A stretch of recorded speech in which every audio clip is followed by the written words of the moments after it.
Audio Jungle.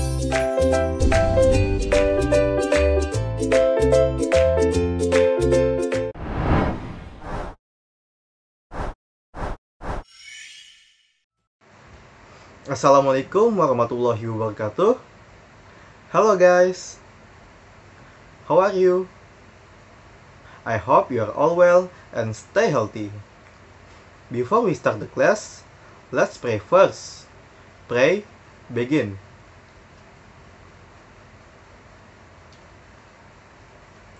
Oke, enough. Pada pertemuan kali ini, kita akan membahas dua materi fisika yang paling awal, yaitu metode ilmiah dan keselamatan kerja di laboratorium. Oke, sekarang kita masuk ke materi yang pertama aja ya. Materi yang pertama ada metode ilmiah. Pasti kalian sudah sering mendengar ya, apa sih itu metode ilmiah? Metode ilmiah, sebelum kita bahas, kita harus tahu apa sih syarat pengetahuan dapat dikatakan sebagai ilmu dan dikatakan ilmiah. Pengetahuan dapat dikatakan sebagai ilmu dan dikatakan ilmiah ada 4 syarat. Yang pertama, objektif. Objektif itu pengetahuan yang didapatkan sesuai dengan fenomena yang diteliti dan dapat dikatakan sebagai sebuah fakta. Yang kedua, ada metodik. Metodik itu pengetahuan yang didapat menggunakan cara-cara yang sesuai dengan metode penelitian yang terkontrol. Yang ketiga, ada sistematik.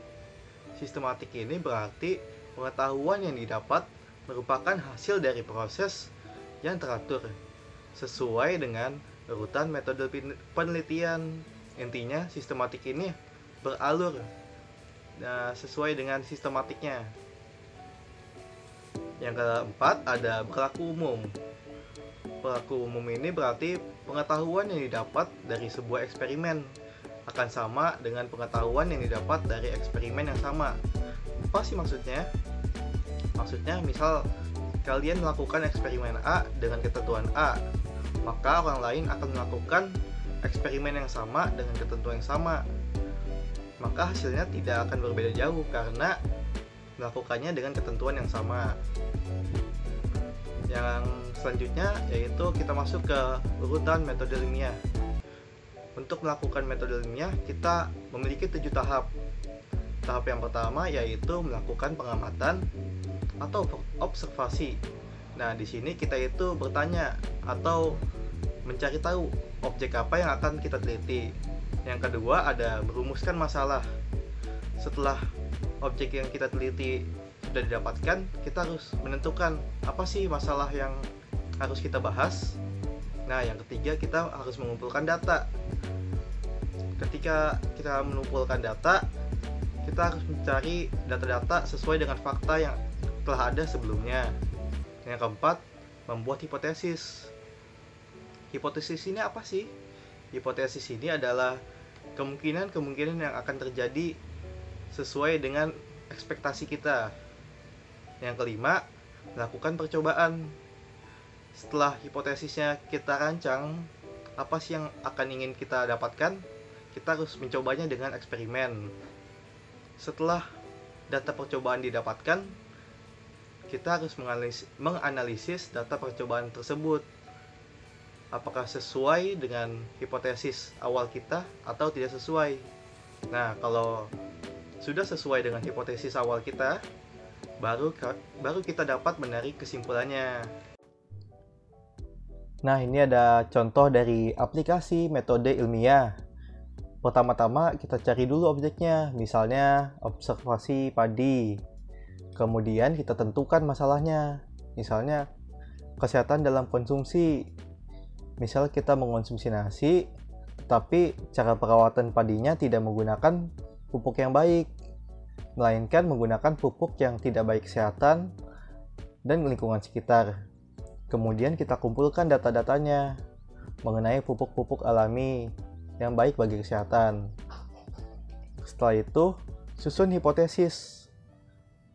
Misal penggunaan pupuk cair tanaman akan lebih subur karena zat hara tidak hilang dan tentunya tidak membahayakan bagi kesehatan manusia.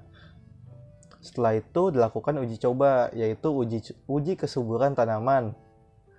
Misalnya uji lebar daunnya, tinggi batangnya, dan lain-lain. Setelah didapatkan data uji cobanya, kita analisis datanya. Jika hasil analisisnya sesuai dengan hipotesis, baru kita dapat membuat kesimpulannya. Dan selesai. Oke, next. Sebelum kita masuk ke materi yang kedua, yaitu tentang keselamatan kerja di laboratorium, yuk kita simak video berikut ini.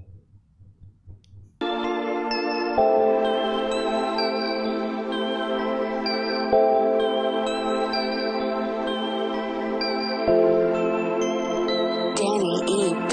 Tracks.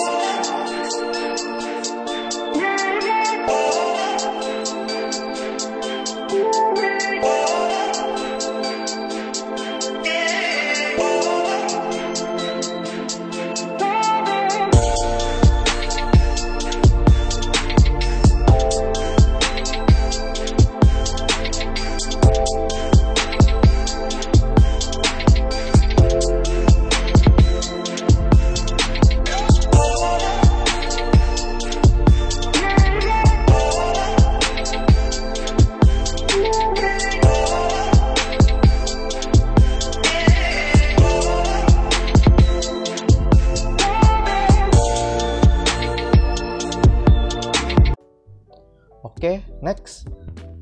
Selanjutnya yaitu ada keselamatan kerja di laboratorium. Sebelum kita masuk ke materinya, kita harus tahu apa sih laboratorium itu? Laboratorium adalah tempat untuk eksperimen yang sangat membantu dalam mempelajari ilmu-ilmu fisika. Misalnya percobaan optik, panel sederhana, elektronika, dan masih banyak lainnya. Fungsi laboratorium di sekolah itu membantu memahami konsep-konsep sains, membuktikan berbagai konsep sains, dan tempat melakukan penelitian sederhana. Nah, selama kalian ada di laboratorium, kalian harus pakai alat perlindungan diri untuk menghindari hal-hal yang tidak diinginkan, yaitu ada jas lab dan sarung tangan. Mungkin kalau kalian di SMA itu cukup menggunakan jas laboratorium saja ya. Lanjut. Nah, di sini ada 6 simbol keselamatan kerja di laboratorium. Pasti sebagian dari kalian sudah mempelajari simbol-simbol ini kan di SMP. Nah, mungkin juga sebagian dari kalian masih asing dengan simbol-simbol ini. Oke, kita langsung bahas saja satu persatu simbol-simbol dalam keselamatan kerja di laboratorium. Yang pertama ada lambang tengkorak nih. Udah jelas ya, ada tulisan toksik atau beracun. Intinya, kalau ada simbol seperti ini, jangan sampai masuk ke dalam mulut ataupun terhirup. Banyak bahan di lab, terutama di lab kimia, lab fisika yang beracun, misalnya merkuri dan cyanida. Oke, berikutnya ada lambang api. Berarti bahan-bahan yang memiliki simbol api ini mudah terbakar.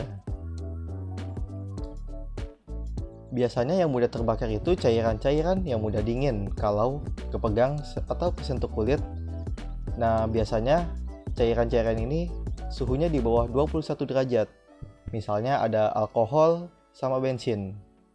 Pokoknya kalau kalian menggunakan bahan-bahan dengan simbol ini, jauhin dari api dan panas, serta hindari gesekan yang dapat menimbulkan percikan api. Oke, lanjut. Ada simbol seperti ini ya. Mungkin kalian masih bingung, ini simbol apa sih? Ya, simbol ini adalah simbol peringatan untuk bahan-bahan korosif. Korosif ini dapat merusak jaringan hidup dan juga dapat menimbulkan karat pada logam. Korosif dapat dihindari dengan cara cegah kontak langsung atau kalian dapat menggunakan sarung tangan. Selanjutnya ada simbol X. Simbol X ini berarti iritasi. Intinya kalau kalian melihat simbol X, bahan-bahan dengan simbol X ini, berarti bahannya dapat menimbulkan iritasi. Sama seperti korosif, kita harus cegah kontak langsung dan jangan sampai terhirup. Contoh bahannya itu kloroform. Lanjut, Simbol berikutnya ada simbol kayak ledakan gitu ya. Nah, berarti simbol bahan-bahan dengan simbol ini mudah meledak. Simbol bahan yang mudah meledak jika terkena api panas, dia sensitif jika mengalami proses gesekan goncangan. Oleh karena itu, bahan ini tidak boleh didekatkan dengan api atau bergesekan dengan benda lain. Contoh bahan yang mudah meledak ialah campuran hidrogen dan oksigen. Selanjutnya ada radioaktif. Ya, mungkin sebagian dari kalian udah familiar ya dengan simbol ini. Ya, simbol ini lebih sering dikenal dengan simbol nuklir. Intinya, simbol ini adalah simbol untuk bahan-bahan radioaktif. Radioaktif itu bahan-bahan yang nyebarnya nggak kasat mata. Bahaya banget kalau terpapar radiasinya. Misalnya uranium dan plutonium.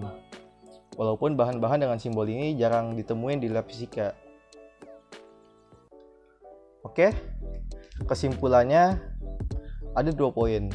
Yang pertama, metode ilmiah ada 7 tahapan, yaitu pengamatan, menentukan masalah, mengumpulkan data, membuat kesimpulan. Maaf, ada 7 tahapan, yaitu pengamatan, menentukan masalah, mengumpulkan data, membuat hipotesis, melakukan percobaan, menganalisis data, dan terakhir, mengambil kesimpulan. Poin yang kedua ada keselamatan kerja. Intinya, pasti ada tata tertib yang harus kita patuhi ketika berada di laboratorium. Dan juga ada simbol-simbol yang harus kita perhatikan, supaya nggak macam-macam ketika kita menggunakan bahan-bahan yang memiliki simbol-simbol tersebut. Oke, setelah kita mempelajari materi tentang metode ilmiah dan keselamatan kerja di laboratorium, ada 3 soal latihan nih. Yang pertama, berikan contoh penggunaan metode ilmiah dalam menyelesaikan masalah kehidupan. Yang kedua, jelaskan pentingnya keselamatan kerja dalam kehidupan. Dan yang terakhir, buatlah deskripsi keselamatan kerja di laboratorium. Sebelum mengakhiri pembelajaran pada hari ini, marilah kita berdoa terlebih dahulu. Berdoa menurut agama dan kepercayaan masing-masing. Berdoa dimulai. Berdoa dicukupkan. Terima kasih, semoga kalian paham dengan materi yang saya sampaikan. Sampai jumpa pada video berikutnya. Stay classy and stay curious.